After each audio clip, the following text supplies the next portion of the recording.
Oh, well, look at me there, taking care of my body.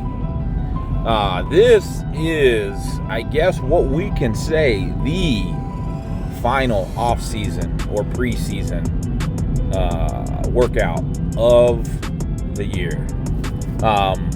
Really officially getting into the season. As far as my gym training, my strength training is going, the next workout is the first in-season version of my training. So this was for all intents and purposes the final off-season day. From here I switched to a 3-day-a-week strength training cycle, and just keeping more mobility, more restorative stuff in, and then I'll be able to get out on the field with that freed up time. I'll be able to get out on the field a little bit longer, a little bit more. So this was an overhead session. This wasn't exactly what Josh wrote. This also coincided with, as it has been for the last several weeks, my Sunday mass that I put on at the gym, where I get the people together, get the members kind of showing up. On this day, we only had one other guy there, and it's supposed to be military press versus bands, but this guy's he's interested in strength a lot, and trying to expose more of my members to some strongman style training. Decided to do some axle clean and press, so that we could go over kind of some technique with that, and just play around a little bit. So did my normal mobility and isometric hip stuff, and then moved right into pressing on the axle, working up to as much as I can normal clean, regular clean, and then into a continental clean. Did a little instruction on that. I think I set a PR on this workout though, unintentionally. My knees were a little raggedy from my running last week, and as such, I said, well, I'm just gonna do as much strict pressing as I can before I move into the push press, and so I was able to strict press 255. It was a struggle though. You're about to see it, man. It was like the amount of time elapsed while waiting on that thing to press out was something. But it's cool, good to see being able to not only press 255 strict, but to do it after a clean.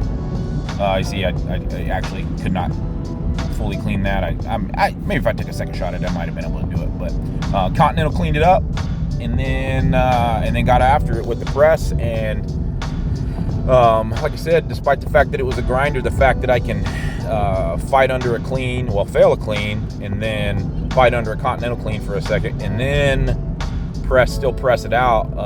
Happy. That's strength gained right there. I think the beginning of the off season, I was at a 245 military press from a rack.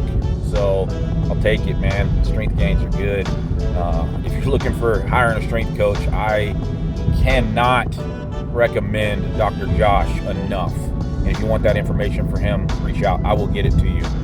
He's on and off social media, so he might not respond there, but I'll make sure you get the information that you need to get a hold of him. But anyway, after the strict press, I went into doing the push presses.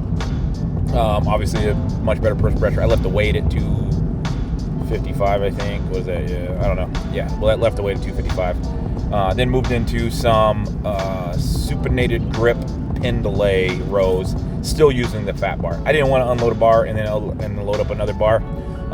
My range of motion, my ability to roll into the full supination with my forearm limits. That was actually the tougher part of it was holding on to the grip, just because that's at the limit of my ability right there. And then with it being a fat bar, you really challenge the grip a little bit, so I kept having to re-grip it. And then finally on that last set, I just threw some straps on just so I can get the back work and focus on the back. And then we got into some close grip floor press, and I really like the floor press. I've said it before. It's just a fantastic tricep exercise. One thing that I do differently, I think, than some is I treat the floor press like a box squat almost for the upper body, and I unload the triceps a little bit when I get to the ground. Really just focusing on explosive tricep work with it. And then I worked up to 295 for 5 on that.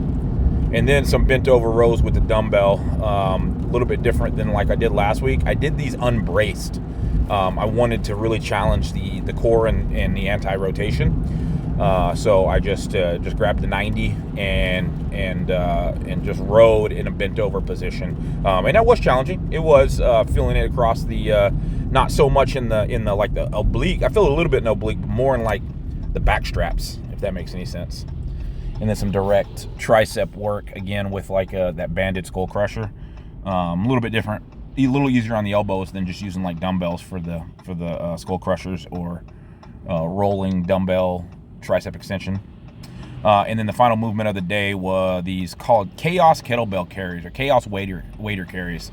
And as you can see it, I'm just carrying in the overhead position. I'm just carrying a dumbbell suspended from a band, and it wobbles around and it challenges your core. So that's what it is.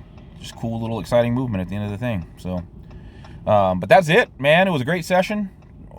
Fantastic. Excited to end the off season. Excited to dedicate more time to throwing, even though weather's not perfect yet, but it's there. Yeah, excited to get after this. Just 2 weeks out. This workout was 2 weeks out from Albuquerque, and yeah, ready. All right, thanks for joining me. See y'all on the next one.